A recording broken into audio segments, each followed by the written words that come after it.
Good afternoon, everyone, and to you, ma'am, good afternoon. So I will be going to continue the report of Miss Bumanciso, but first, let me introduce myself. So I am Mary Buslan. So my topic is all about awareness. So first, let me identify what the meaning of awareness. So awareness is a fundamental and multifaceted concept that permeates every fact of our lives, shaping our experiences, decisions, and interaction. So at the front of our experience as gendered being is awareness. So sa ato palang pagkakinsata, sa ato palang gender, so nakahibaw na ta if unsa atong gusto or kinsa ta. So also the limitation tungod kay aware na ta ng mga butanga. So in simpler terms, awareness is our conscious understanding of something happening or exists. So also it is a knowledge or perception ba situation or fact. So what I said. Example, so we are students, so estudyante man ta. So aware jud ta nga dapat musud ta sa klase, then mo participate ta and also mo pass ta sa mga activity and project. So as I said, awareness, knowing what is happening or exists. So as individuals, we are in constant towards self-awareness. So what is self-awareness? So self-awareness is a fundamental aspect of human consciousness, encompassing the ability to recognize, understand, and reflect one's own thoughts, emotions, and behaviors. So it involves a deep and introspective understanding of one's identity, values, strength, weaknesses, and motivation. So we are human beings ba so we know what is happening. So it belongs in yourself. So sometimes bitaw na usahay nga mangutana ta og just like the question of who and what I am, ug aware ba ka if unsa ka, aware ba ka if kinsa ka, what do I like or dislike, so aware ba ka if kana is ganahan ka or dili, then what are my strengths and weaknesses, and also what motivates me and what are my aspirations. So we are in this process of asking and trying to understand ourselves. So having self-awareness give us the power to influence outcomes, so help us become better decision makers. So sa aware makasi mo kagalingon, so maka-decide na ka sa sakto nimo nga buhaton, like kanang butanga is di jud na makatabang nimo, so aware makasi mo kagalingon nga di na sakto nimo. And also it give us more self confidence. So aware ba kasi mong galingon nga kahibaw ka ng butanga nga kaya nimo nga buhaton, just like na kay talent sa imong pagsayaw, then aware kasi mo self nga kaya na nimo, kaya ka ng butanga, so wala makahatag nimo self confidence. We can communicate with clarify and intention, so which allows us to understand things from multiple perspectives. But then again, we are not in a vacuum. So we are social beings. So we live our lives in relation to others. So di naman kita tawa ng kalibutan. So maka-interaction ta sa ubang tao, and then makadepende ta sa ubang tao. Hence, as we try to understand ourselves more, we are also in constant process towards other awareness. So importante sad nga makahibaw ka sa awareness sa ubang tao. The next is intimacy and relationship. So in certain situation, when two people recognize and become aware of each other, they describe or they decide to keep closer distance in each other's lives. Share personal bubbles, so to speak, and allow frequency of interaction between them. So this relationship is a bond formed between two or more people manifested through communication and interaction. So this relationship may be in the form of family, friendship, or it may be a romantic relationship or others. So a relationship is a complex and multifaceted connection between individuals, group, or entities that involves emotional, social, and sometimes contractual bonds. So in a relationship, there is an exchange of thoughts, feelings, and experiences within the dynamics often shaped by trust, communication, and mutual understanding.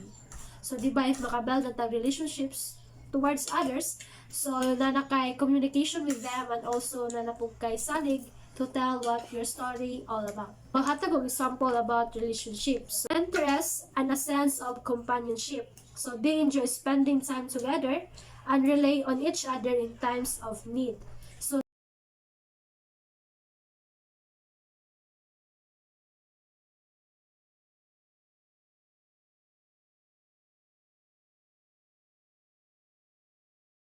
their connection is based on a deep friendship that has grown over time. The intimacy. So intimacy is we share resources and emotions, and also we as individuals constantly aims to further understand our own selves as we also try to understand others and be understood by them. So the process of knowing others and allowing others to know us. So the intimacy is multifaceted and deeply human experience that goes beyond physical closeness. So mas deep ilahang closeness towards each other. So it involves emotional, psychological, and often spiritual connection between individuals.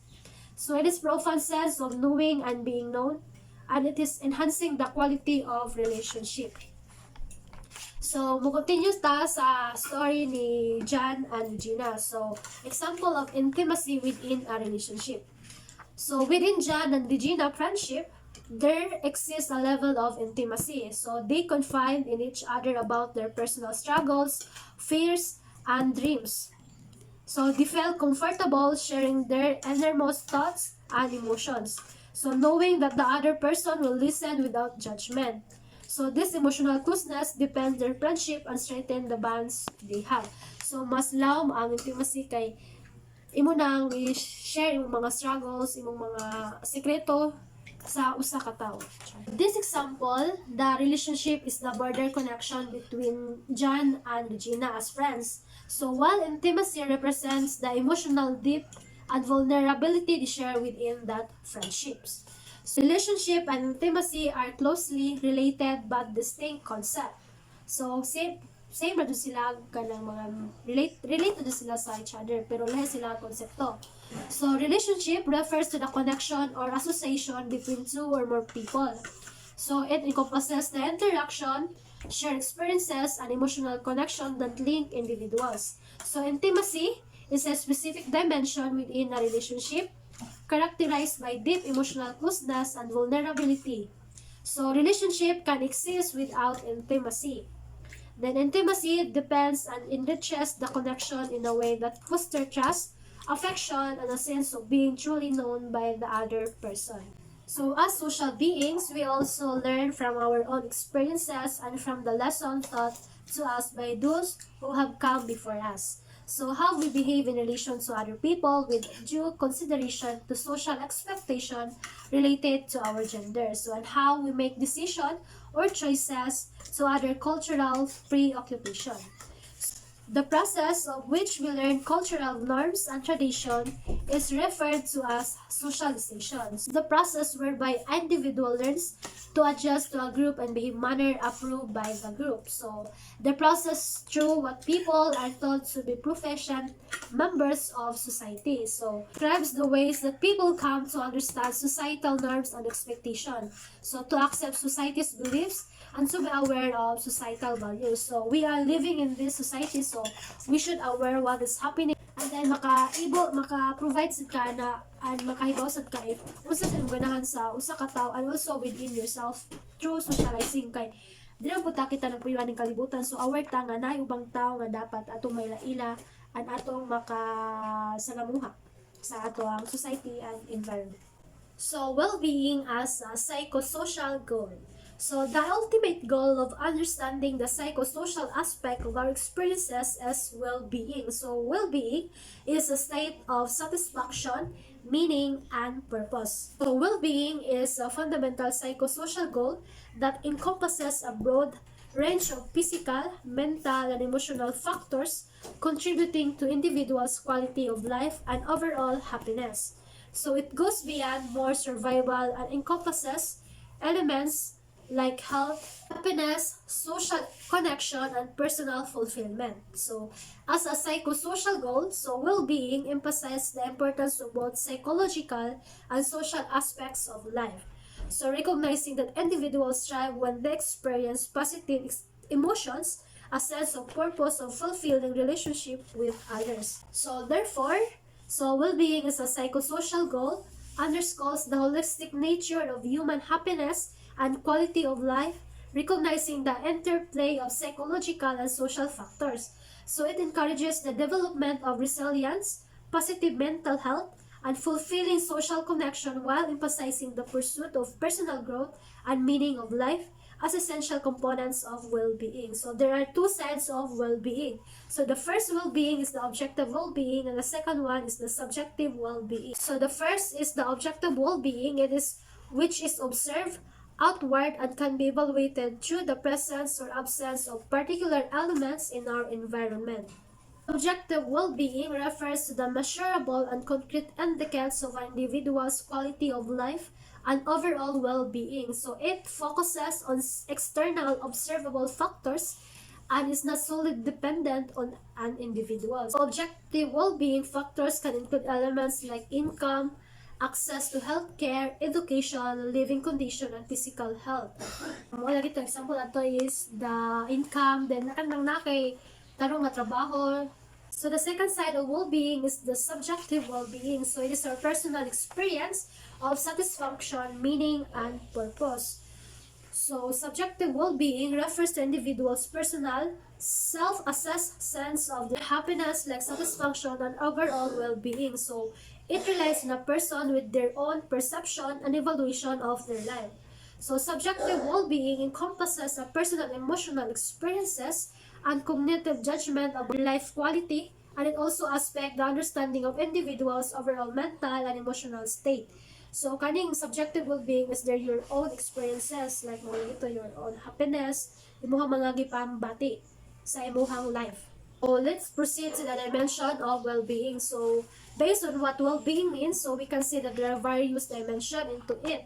So dimension of well-being are the various aspects or elements that contribute to an individual's overall quality of life and happiness. So the following are just the primary dimension of well-being which we must look into when trying to understand the psychosocial condition of a person. So the first is the physical. So it includes the physical, biological health.